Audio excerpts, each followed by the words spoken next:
how does NIL impact your ability to both attract and retain talented players at K-State? Yeah, well, to me, the most important part is retaining, right? Because with the transfer portal and, they said everyone could transfer one time.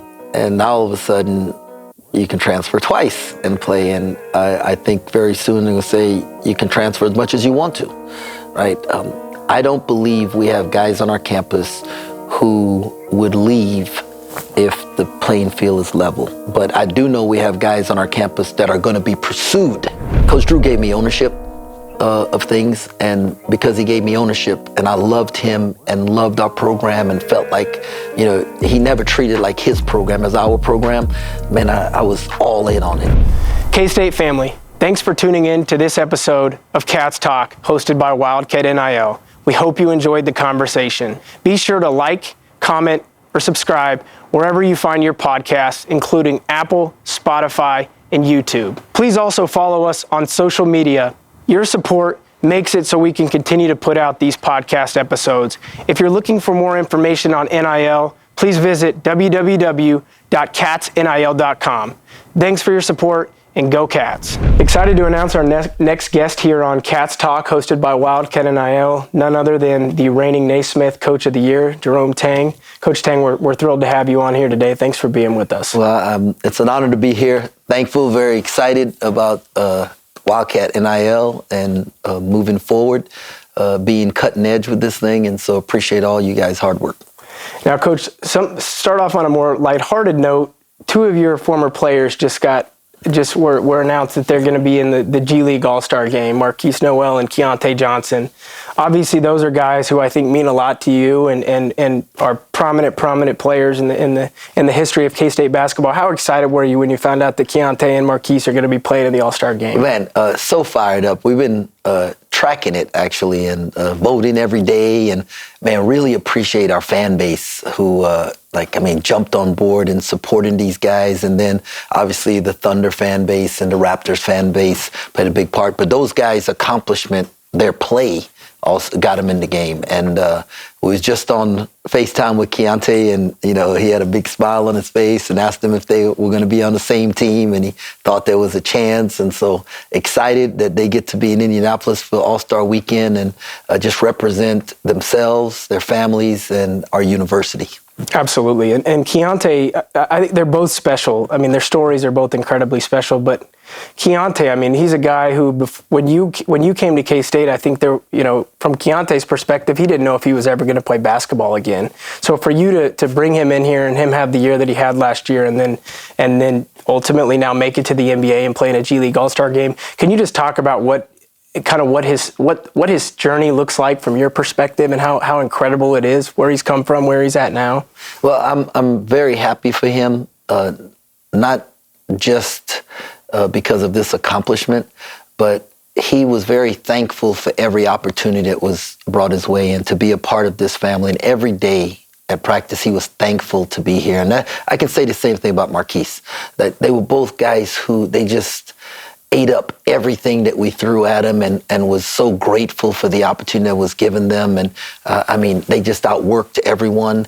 And so blessed that I got to be a small part of their journey. And now I get to be a cheerleader in the rest of it. And they're both going to have great NBA careers. This is just the start. I'm so excited for them. Absolutely. And I know for K-State fans, we haven't had a ton in the past, but it's always exciting to see our guys go on and play in the NBA. So excited about the future for Keyontae and Markquis. Now, I want to dive into your story, your background a little bit, because it is a compelling one. You got your coaching start at Heritage Christian Academy in Texas and coached there for a decade before Scott Drew hired you at Baylor.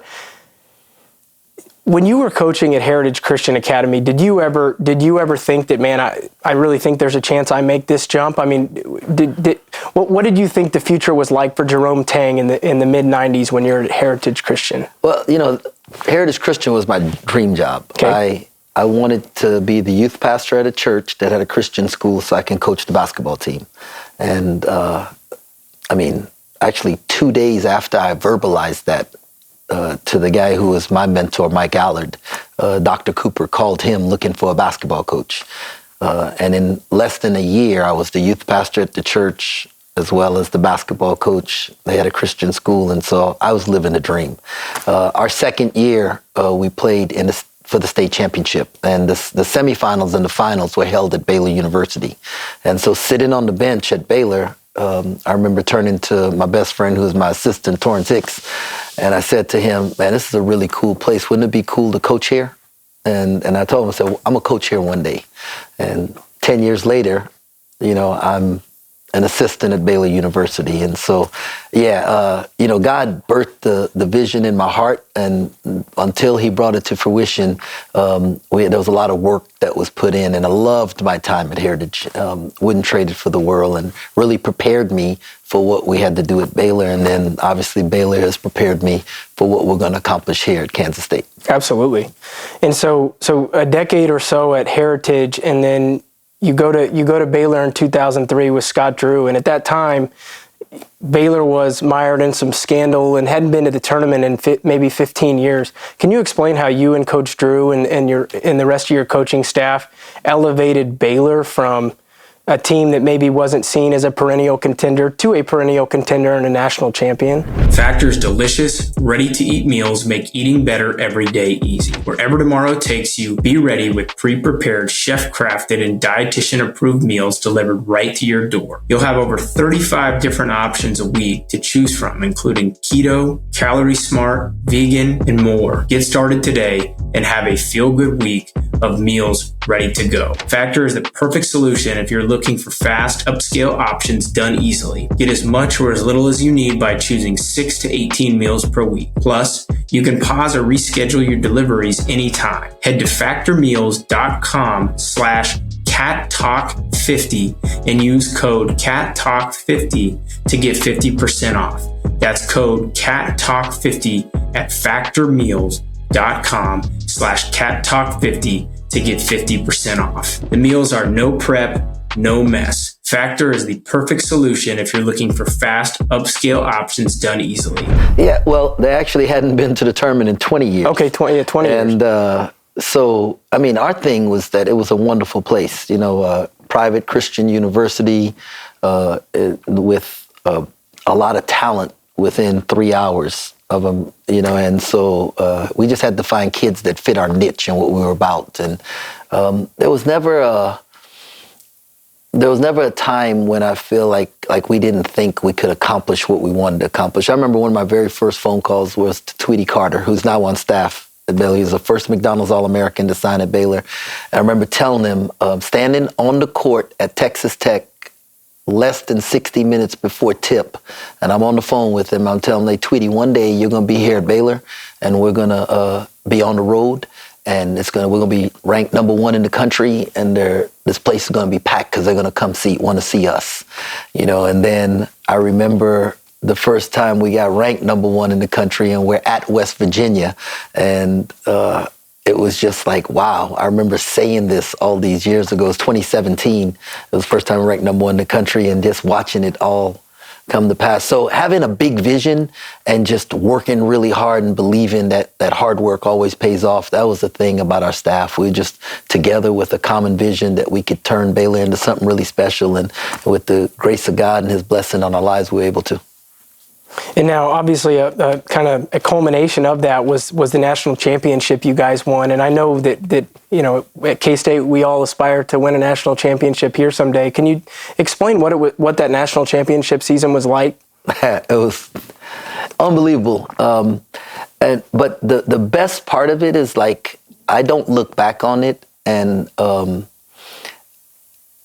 people achieve what they think is the pinnacle in their career, and then they don't feel fulfilled by it because they were looking for that thing to fulfill them. Well, my life was already fulfilled because of my relationship with Jesus Christ and the ministry that he gave me to pour into young men's lives. And so I was a fulfilled man. I was happy as a husband. I felt I was doing a good job with my wife, great kids. I was fine. So that was really like icing on the cake kind of thing. And so I can think back on it very fondly of all the great times we had together with the players. And even though it was COVID and all the other craziness that was going on across the world, it was just a wonderful time of relationship building with those players and with our staff. And every time I think about it, I smile. And I know that we're going to accomplish that here at Kansas State. And it won't be the trophy or the win in the game that's going to be the great thing. It's going to be about all the relationships and all the wonderful experiences that we're going to have together, and the joy that we're going to give our fan base, that they will be able to think back very fondly every time they think about it, about the wonderful people that helped accomplish that. Absolutely. And I think in less than 2 years, we've seen so much of that already. I mean, last year, I think a lot of us were, fulfilled by the Elite Eight run. I know we didn't get to the pinnacle, but a lot of really joyful moments in the season last year. During your 19 or so years at Baylor, did you ever second guess whether you were ever going to get your chance, or did you always know that chance was coming? No, there was a time when I was like, man, maybe this won't ever happen. And then I came to a point in my life where I said, God, if you want me to be an assistant for the rest of my life, I'm okay with that. I'm at peace with who I am as a man and the ministry that you've given me here. And if you want me to stop coaching and go into some other form of ministry, I'm okay with that too. And when I was able to verbalize that and really mean it on the inside, I felt like something changed. And God, in his wisdom and timing, opened it at the right place at the right time. And so I guess a two-part question here. Did other opportunities arise before K-State, and what ultimately made K-State the right fit for you and for your family? There was really no opportunity that ever arose before K-State, right? And God closed the doors on them. And, it's not good for your ego when people tell you no, right? But you learn so much about yourself. Like, is this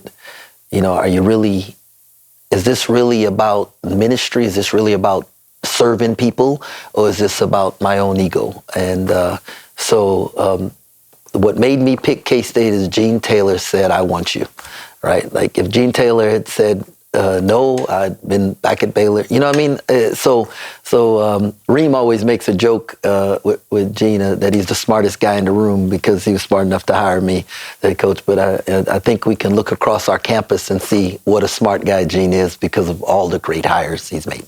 Absolutely. And we're thankful to have you and Reem and everybody else.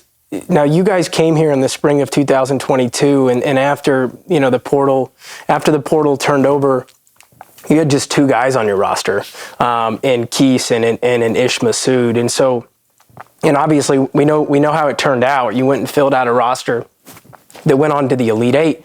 Tell us about how you and your staff attacked the process of filling out that roster from two guys to where it ended up. A lot of prayer, right? A lot of no's. We actually had to know. We did 72 Zooms with recruits to fill the 11 spots. And so, 61 of them told us no. But we didn't wane. Like we knew, our prayer was, God, send us the ones you want us to have and close the doors on the ones that you don't. And felt like every guy that we got, God wanted them here. Either we needed them or they needed us. And we feel that way about our roster right now. And I've heard you say this before, and it's always been intriguing to me, but how many of those 61 that said no came around later and said, man, coach, I know I missed an opportunity? Yeah, no, I got a ton of congratulatory text messages and, hey, man, coach, I messed up. There was a lot of them. And so,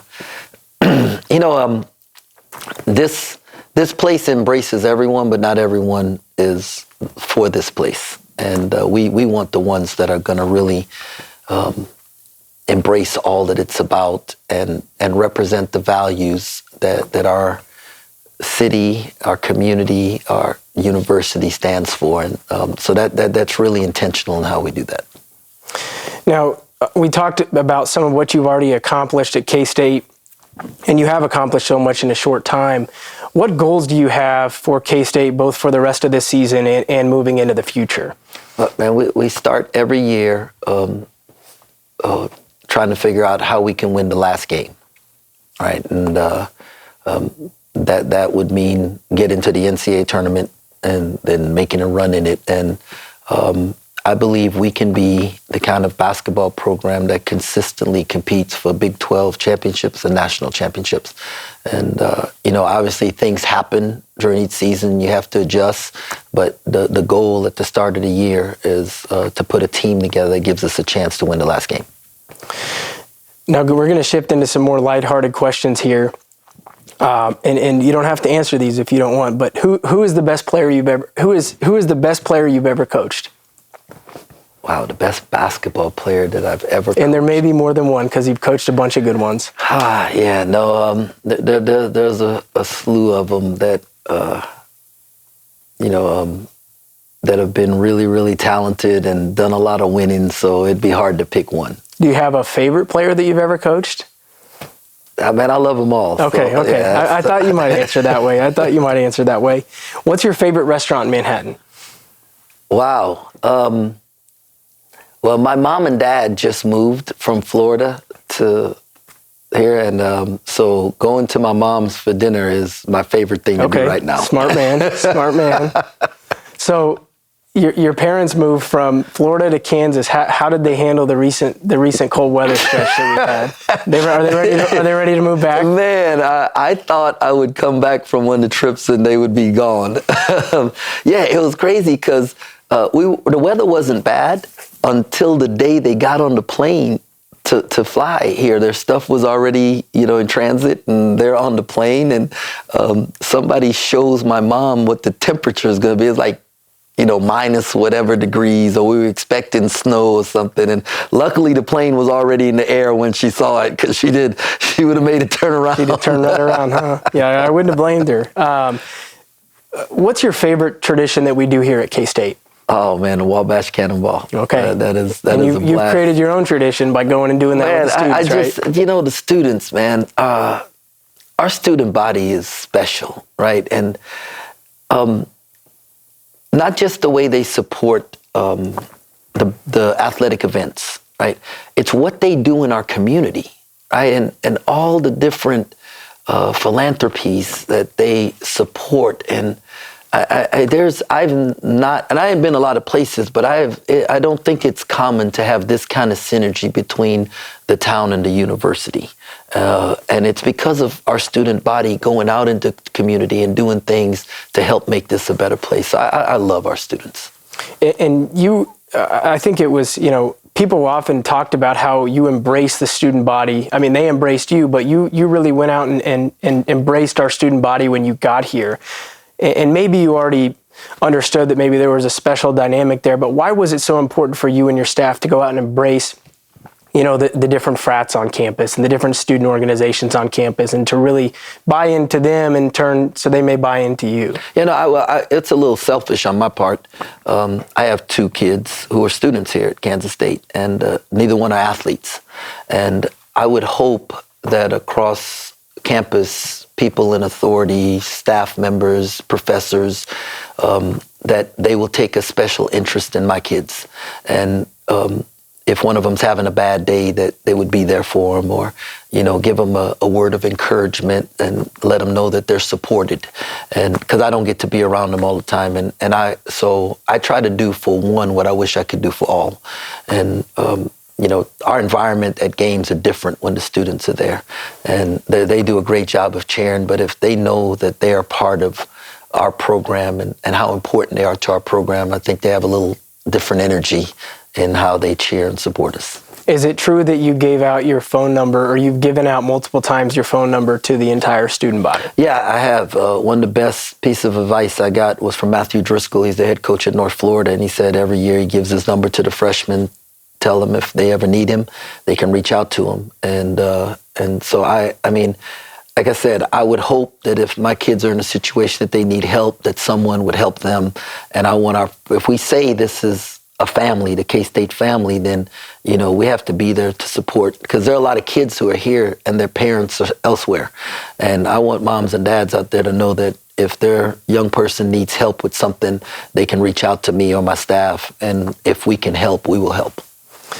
of all the jerseys that K-State has worn during your tenure here, which one's your favorite?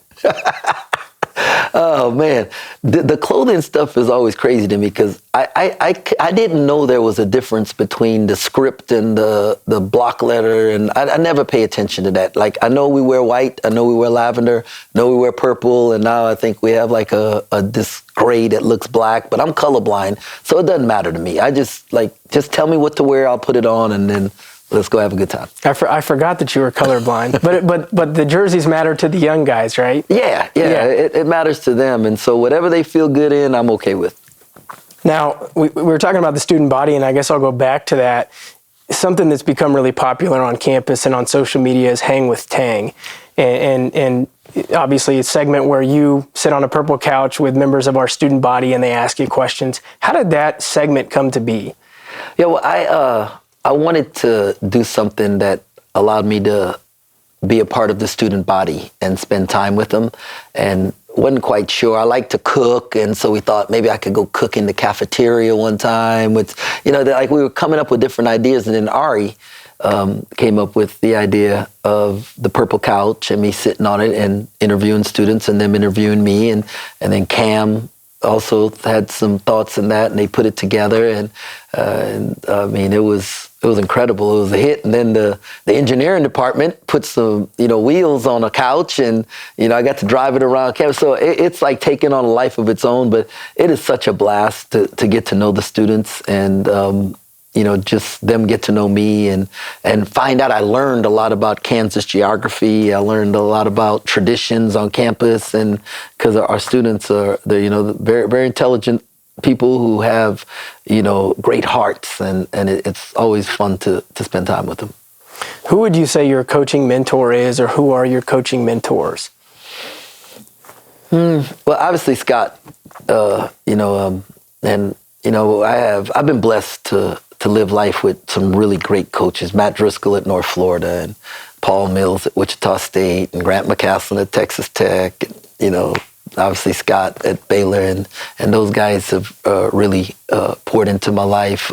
Dale Clayton, who was a big-time NAIA and Division II coach who's retired, is a guy who pours into me, and Barkley Radebaugh, who just resigned from Charleston Southern, is another guy who really pours into my life. So I've got a group of people around me who really help support me. Now, obviously, with your position comes pressure, stress. There's with expectations, comes pressure, I'm sure. How do you deal with the pressure of being a head basketball coach at a school like Kansas State? Yeah, I know we have to win games, and we're going to win games, but I don't see that part as my ministry. Like, my ministry is to pour into our staff and help them learn work-life balance and how to be great husbands and great fathers, and then within that community, allow our guys to see what family really looks like, how we raise our kids, how we love our wives, how we treat each other, and in turn, because that's the best mentorship you can give for these young men is not tell them what to do, but show them how to do it and how to live it. And so that's really my focus. And I feel like if you do those things, and every day you do the right things, or the next right thing, the production will take care of itself on the floor, And so, I know there's a pressure, but I don't think anybody on the outside puts more pressure on us to win than we do within our offices and stuff. But the pressure I feel is to make sure that Reem and Yurik and Marco and Rod and A-Dub, Carp, Frankie, those guys, Phil and Luke, that they get to love their wives and raise their kids and do it in a way that there's balance there, and their wives know that how much they are appreciated for what they do for our program. To follow that, you obviously have raised two kids who are now at K-State. how have you and how do you balance, being a super successful college basketball coach and being a father and a husband? We'll dive deeper into this conversation after the break.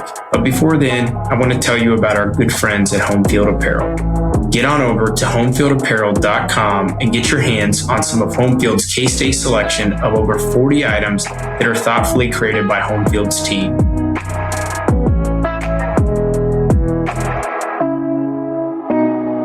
I personally have several pieces from their K-State selection, and I'm wearing my favorite Home Field sweatshirt today, featuring an old school Willie the Wildcat.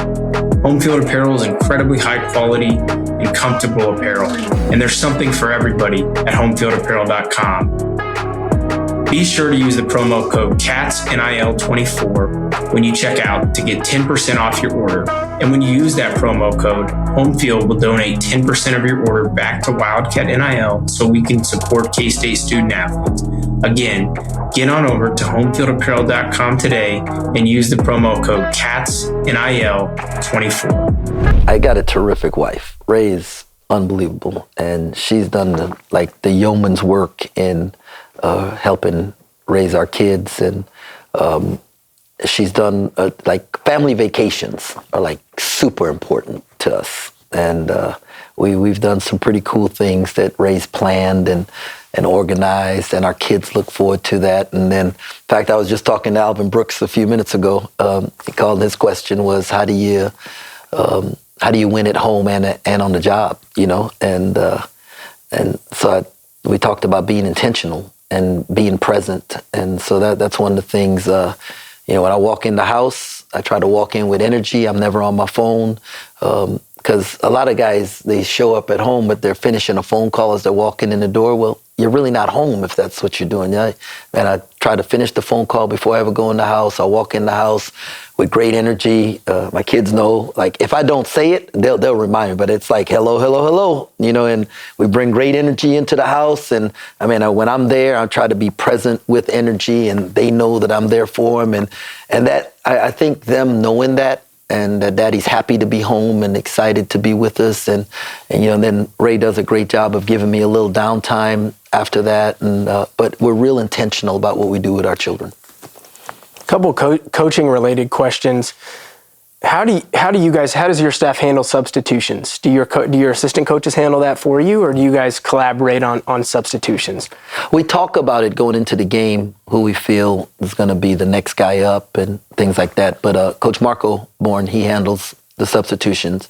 Rod and A-Dub handle the offensive play calling, and Yurik and Reem handle the defensive stuff. And so they can focus in on that, and then I can focus on big picture of what I see. And but we talk about things ahead of time. And I love the fact that Coach Drew gave me ownership of things, and because he gave me ownership, and I loved him and loved our program and felt he never treated his program as our program. I was all in on it, and just went the extra mile, because he gave me ownership of it. And I feel like in giving these guys ownership of things, they go the extra mile for us. Now, I think, and this may be more common than I realize, but one thing that I've noticed is that when we go into a media timeout, your staff huddles privately amongst just the staff before you then go engage with your players. What's the philosophy, or what's the thought process behind that? Well, two things. It's to allow those guys to talk to each other, right? The players. And because sometimes they get it worked out before, particularly last year, right? They would have stuff worked out before I sat down. When you have leaders like Keyontae and Markquis and Ish and those guys who have been through some wars, they would. So when I sat down and then we were all on the same page and I started talking, they were like, "Yeah, coach, we just said that." That was one thing. The second thing is that sometimes somebody in the staff sees something, and we always have the saying, if you see something, say something. It gives them a chance to say what they need to say, and then we can collaborate going in on what's best to help us win. We always ask each guy to bury their ego, and we do that as coaches too, because someone may have the better answer or the better option, and I want to hear it and then be able to make the decision, and we're all on the same page moving forward. Now shifting to NIL, which is a hot, it's an always hot topic now in today's college athletics, and obviously this podcast is being hosted by Wildcat NIL. From your perspective, what should K-State fans know about NIL or NIL, how we do it at Kansas State? Yeah, it is the landscape of college basketball, right? There was a time when facilities was the most important thing, and there was a time when where your TV sponsorship. So different. Everything goes through seasons. Well, this is the season where we're at in college athletics, where NIL is at the forefront. It is the most important thing, and for us, we don't want to use NIL to get guys to come here. We just don't want it to hurt them from coming here. Like, if we can be on a level playing field, I believe that we can get the best players in America to come and be a part of our family. We play in the best conference in America. We have the best coaches in America.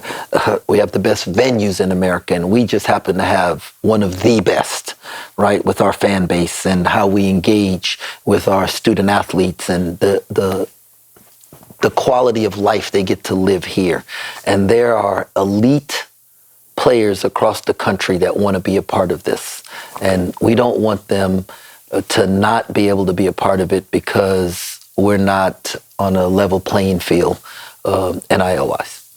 And this next question kind of goes hand in hand with a couple of things that you just mentioned, but in today's landscape, how does NIL impact your ability to both attract and retain talented players at K-State? Yeah, well, to me, the most important part is retaining, right? Because with the transfer portal, and they said everyone could transfer one time, and now all of a sudden you can transfer twice and play. And I think very soon they're going to say you can transfer as much as you want to, right? I don't believe we have guys on our campus who would leave if the playing field is level. But I do know we have guys on our campus that are going to be pursued, right? Whether you're allowed to or not, it happens. Okay, our guys have agents. People talk to agents who become a third party, and we have multiple guys who are going to be pursued at the end of the year. And if we can be on a level playing field or close, right, they would choose to stay because of the experience that they're having. And we're not talking about guys that want to go out and buy cars and jewelry and stuff. We're just talking about the opportunity for their families to come watch them play, maybe be able to take care of some bills back home for mom or dad, or a single mom. And, and I just, with the nature of it right now, NIL is something that young people should have been able to take advantage of their name, image, and likeness for a long time. And if it had been done the right way early, it would really be NIL, and not what it's turning out to be. And as a coach, I don't want it to be the thing that hurts us. Okay, and so I have to embrace it. And I know that there are some out there who, think, I don't know about it, but I'm just telling you, like, there are some terrific young people, both in every sport on this campus, who they want to stay here and they want to be a part of this, but there's also the market value that is out there. And it's across the board. And so we want to be able to compete or be close. And I think relationships will allow us to win if we're close. And obviously I've heard you talk about this subject a number of times, but to characterize a position that I think I've heard you communicate is, if we are competitive with NIL, then I feel really confident in our ability to go out and win. Is that accurate? Yeah. No doubt about it. If we're competitive, we're going to be able to put a team together that can win a national championship. So, Coach, another thing that people often ask about is how do you manage your locker room with NIL being present or being a factor? How does that factor into how you manage your players in your locker room? Yeah, no, that's a really good question, and it's I am learning, okay, because there's a process here in it happening, because The good thing is that everybody across America is having to learn how to deal with this at the same time. Nobody has an advantage or a head start on us. We try to recruit the right guys, that care about the right things, and then teach them how to handle their money. And one of the best piece of advice I ever got was never tell anybody what you make, and that's one of the things I pass on to these guys. And it was something that I held near and dear to my heart until I came to K-State and they put my salary in the newspaper. So, if you have the right kind of guys, then they're here for the right reasons, and it doesn't become a conflict in the locker room. But we're very transparent in how we address the guys and what each guy has the opportunity, right? Like the opportunity's there for everybody. And we don't get to determine that, the companies do, right? Those who put this thing together, and there's a market value for each guy. And so like if you take care of business, you're good in the community, you give back, you have a great smile and you carry yourself well, people are going to want you to represent them. And so another kind of related question is roster building. I think at Baylor, you guys were successful because most years you guys had upperclassmen guards, upperclassmen on the team who were great leaders, who, they were tested. And I think that's important in college basketball. With the portal being so prominent and always having the ability and really the need to go out and get upperclassmen guys, how do you mix that with still recruiting high school guys and bringing those guys in and developing them? That's a great question, and one that we are mulling over on how to do it. We were successful at Baylor because we were able to redshirt guys, and they had a year to develop, learn the program. Every practice was their game day, and so they brought their very best at practice, and so it made the other guys better. They got to see how smart of coach was with the game plan, and got to help us coach on game day as they're on the bench, and it just added so much value. And now there's very few options like that unless you're bringing in a guy that's a developmental guy and they know that, a Dorian Finister and a Taj Manning. And so the question is, can we get Dorian and Taj, Jarrell to their third year, right? With limited playing time, but get them old enough so that we can build from within. So that's the challenge as a staff, to have the kind of relationship with the young people, with their families, and tell them how they're doing and where they're going. And if we can do that, then we can get them to the third year. And then now your older guys have 3 years in the program, not just older because they've played 4 years of college basketball. And that's where we want to get to. I hope we can get there. I don't know if, because of the landscape of college basketball, that we're going to be able to get there, but we're going to do our very best.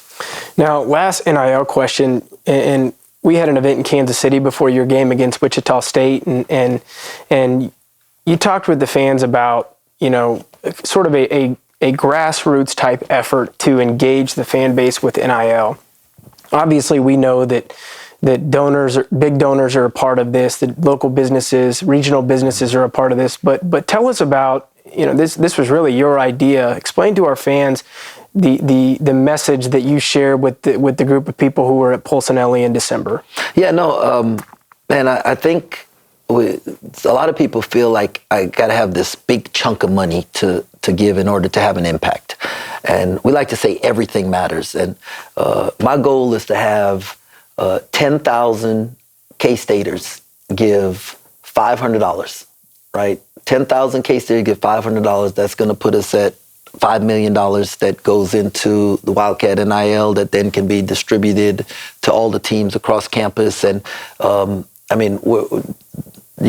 get to have a major impact with $500. And if it's $250, then let's get 20,000 to do it, right, at $250. But that's a little bit more on your season ticket. But what we are going to do with that is we're going to put championship programs on this campus, and then it's going to bring the rest of the K-Staters out the woodwork because they want to be a part of it. And the money will come rolling in for the Ahern Fund and for the scholarship funds and everything else that needs to be done. But I know we've got 10,000 out there that are willing to give $500 to say, hey, we're going to put us on the level playing field with everybody else, all the sports, and we will all be successful. Couple questions, final questions, not NIL questions. In your short time at K-State, what are you most proud of? Man, that's a good question. I'm proud of the fact that our students stopped the chant, and they changed it, and we have made it about KSU, right? That is one thing that I'm really proud of. The second thing that I was really, really proud of, and I don't know if I was able to express it well enough, but we beat a top 10 team in the country on our home court the other day, and our students didn't storm the floor. And I was like, all right, we get it. I got goosebumps. Yeah, right? Me too. Me too. Like that was so cool and so proud of our students. Yeah, and I think, one, I don't think anybody ever thought that the chant would be stopped. So I think kudos to you for that. You did it after one court rush. And then two, I think, growing up, we'd knock off a top 10 team every year, every couple of years, and inevitable court rush. And so I do think it's great to see the culture changing, and now that's expected. Whereas, in years past, maybe that was an occasional benefit of being a K-State basketball fan. And so that's been really great to watch from my perspective. Last one, Coach. I know that I hope the end isn't anywhere near for you, but when your time is done at K-State, how do you want to be remembered? As someone who cared, right? Like cared about everything that was K-State, not just the basketball program. Well, that's it for our episode with Coach Tang. Coach, we really appreciate you being on here. I know you're busy as we're in the middle of Big 12 season. Wish you the best the rest of the season. Can't wait to watch this team continue to compete. And that's it for another episode of Cats Talk, hosted by Wildcat NIL. Thanks, Coach. Thanks a lot. Go Cats. K-State family, thanks for tuning in to this episode of Cats Talk, hosted by Wildcat NIL. We hope you enjoyed the conversation. And don't forget to like, comment, and subscribe, or even leave a 5-star review. And please follow us on social media. Your support makes it so that these conversations are possible. If you're looking for more information on NIL, please visit www.catsnil.com. Thanks for your support, and go Cats.